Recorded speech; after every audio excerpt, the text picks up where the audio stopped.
Okay, so today I am talking about something that I am dealing with today that I get questions about a lot, that everybody that's normal deals with. First of all, please excuse the fact that I'm making myself food. So if I'm not staring into the camera or I don't seem engaged, do not read into that. I'm hungry and this is on my mind right now. So I want to share some insight about it. First, let me address what it is. So, getting back on track after falling off the wagon.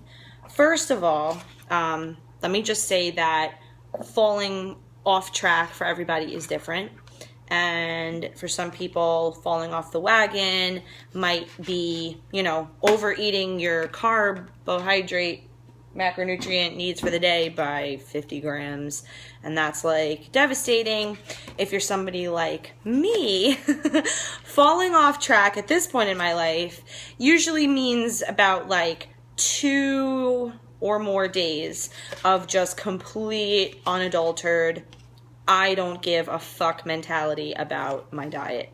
So that's what happened this weekend. I just was living life and I drank a lot. I ate a lot of garbage, bagels and ice cream and cookies and you name it, not because of anything other than I'm human and it happens. So it was one of those weekends for me. But again, like falling off track for you might be you skipped your workout today and ate an extra slice of bread. I don't know. Everyone's falling off track is different. So the first thing to understand is that it's okay and you shouldn't feel guilty about it.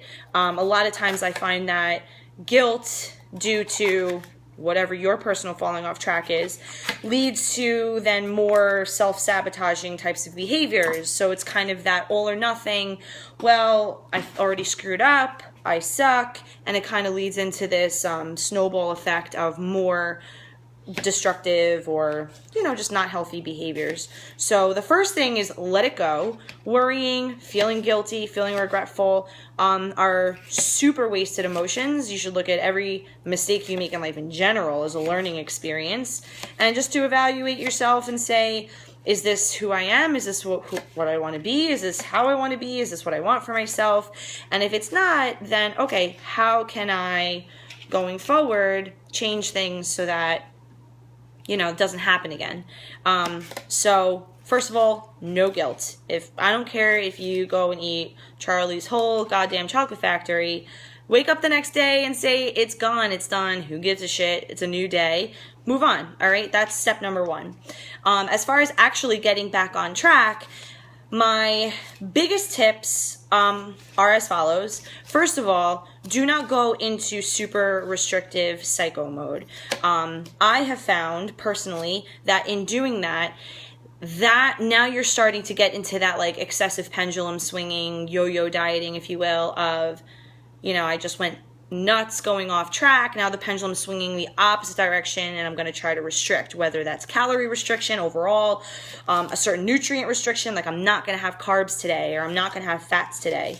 The best advice I can give you dietarily after you've gone off track, whether it's a day or 6 days or years, whatever, is go onto a normal diet plan. Like go back to regular eating. Don't try to make up for what you did. I find that it just then sets me up personally for those cycles because then I'm going to go super, super restrictive, or even if it's not restrictive, just that mindset of like being overly preoccupied with the whole food thing. Personally, like maybe it's just because I have like a wild streak or something, I'm a little rebellious, I end up being like, oh no, fuck that, I'm gonna go in the other direction now, and then it's this back and forth, like a power struggle within yourself. So just cut the shit, go back to like a normal diet, drink a lot of water. So typically, as far as like water requirements, all people should have half to all of their body weight in ounces of water a day. So if you're 120 pounds, then it's 60 to 120 ounces of water. Half minimally if you're like sedentary or if you have like a desk job or whatever. But if you're active or you're in like a humid environment, hot environment, you're sweating, you're up, you're moving, even if you're not necessarily working out, you should definitely be at the higher end of the range. And if you're someone like myself who seems to like not be able to hold on to water at all, you might need more than that. So everybody's different, but you should be getting a lot of water. So usually what I would say is the day after you decide, all right, I'm going to get back on track, have a, eat your breakfast, eat your meals all day, have normal diet, no restrictions, but, obviously you can clean it up a little bit and drink your water. Get it in. You want to flush out all the water retention. You want to flush out all the toxins and impurities, like the fact that I drank a lot this weekend. I don't feel that good today. My liver hates me, so gotta drink a lot of water.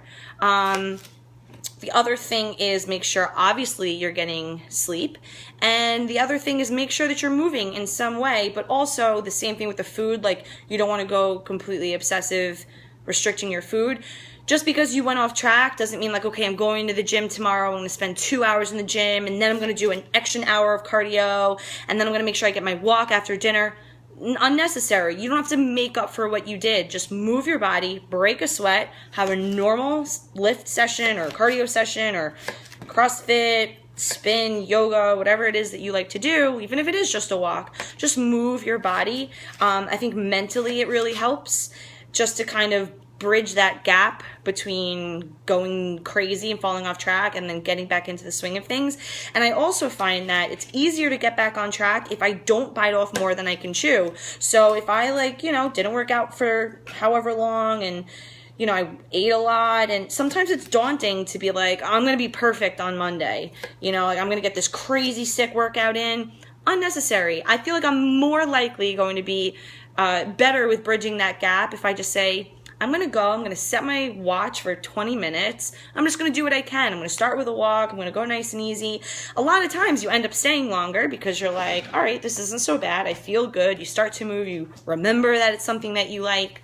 So yeah, it doesn't have to be so crazy. None of it really has to be that crazy. I think the biggest thing, like I said, though, is just forgive yourself. Move on and go back to normal. And I find that when people stop staying in the extremes, like I don't have right now a lot of times where I do go completely off the reservation with my diet because I'm not living super restrictive during the week. Like last week I had sushi, I think 3 days out of the week. And a lot of people would consider that their cheat meal. For me, it was just dinner. So it's like the fact that I have that, like I'm not so pulled to having those days or I'm just like eating shit all day.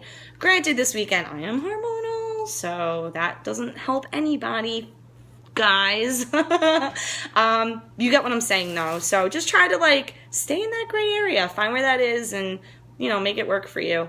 That's it. I just made myself a salad and I'm gonna eat that now. Thank you for listening to me while I made my lunch, and have a great day.